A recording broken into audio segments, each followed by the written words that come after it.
Good morning, this is a Shaman Oracle reading for Thursday, and before I start reading, I like to quickly introduce the Moon and Stars Tarot, because I usually do not read tarot, but this was a gift to me, so I start to incorporate the Moon and Stars Tarot now and then in my reading. And today I will do that, and this reading now is for Scorpio. Welcome, Scorpio.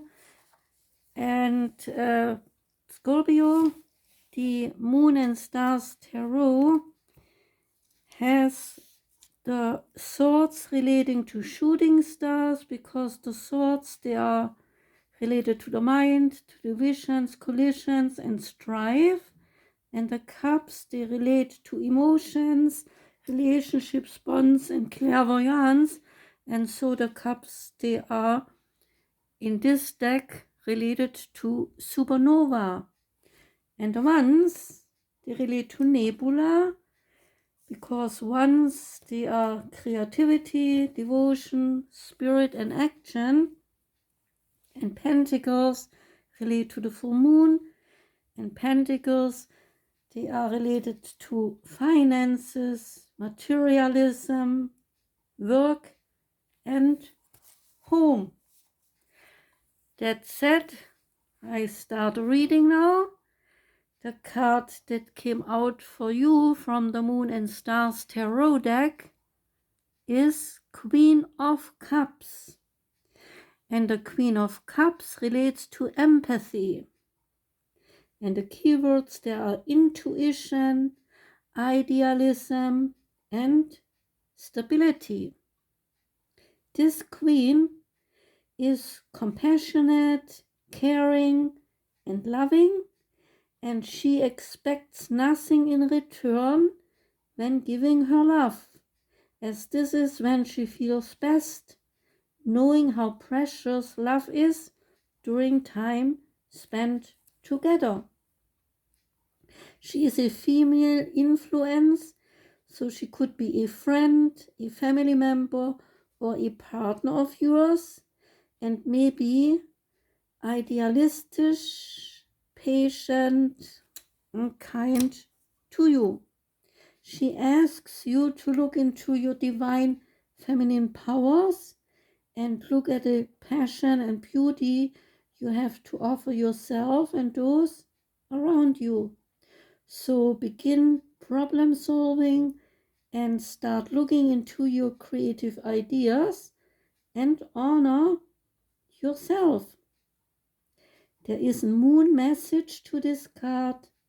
What can you offer yourself and those around you in terms of love, time, stability, and support? Now we come to the card called the Shaman's Dream Oracle, and this card is called Closing Door and relates to endings, completion, and your creator calling. When the closing door shows up, it's a call to recognize an ending, to terminate a relationship or a job, task, or situation that has been dragging on far too long. Unlock the cage you have been trapped in and shut the door behind you. This is not a time to worry about what others might think or feel. Instead, break with routine, consider what you think and how you feel, and be true to your heart's calling. It's time to walk out the door. If you do not see a door, but only a solid wall in front of you, ask for assistance.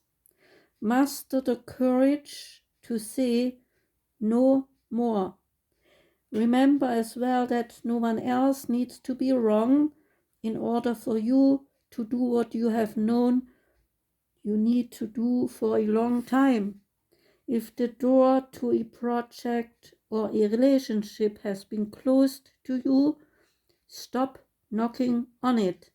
You have tried that already and no one answered, at least not in the way you would have liked. Take this as a gift, difficult and painful as it might be, and move on. Every door that shuts is an invitation to find another way, another path to your destination.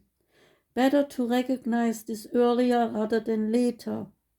How many of us leave a relationship or job years after we knew it was time to move on? Stop wallowing in the pain and lingering on the reasons why things did not work. It is keeping you from your greater calling. Bow deeply before that closed door. Give thanks to the lessons and set yourself free. And the last card is the Oracle of the Fairies, advising you to go outside. It's time to go outside. Tune in to the powerful peace of nature wherever you are and feel at one with your habitat. When the fairy queen of the forest graces your card, it's time to get out and get close to nature. The magic of your local forest or woodland is calling to you right now. Often the message is simply to get outside so you can recharge your batteries. We can forget to do this when we get wrapped up in our work, particularly if we are sitting in front of screens and computers. So, if you can, spend some quiet, contemplative time in nature and find a place that calls to you, sit there and just be. Have no expectations, just experience your surroundings and be receptive to any signs. The fairy queen of the forest urges you to feel the powerful peace of nature and to be open to any signs, such as the appearance of certain animals or their actions that may appear during your mind retreat. You might need only 5 minutes, but you can be assured that this gift to yourself of being in nature will give you much more energy to get on with your working life in a more productive way. It would be wise to follow this advice from the fairy queen of the forest when she appears, because she knows only too well how precious the gifts of the forest are. If you are not physically able to get outside, then look at an image of woodland in a book or magazine, or as a last resort on screen. You can also use creative visualizations to imagine that you are outside enjoying nature. So that was your reading, Scorpio. Thanks for listening. I wish you a great day, a wonderful week ahead, and take care.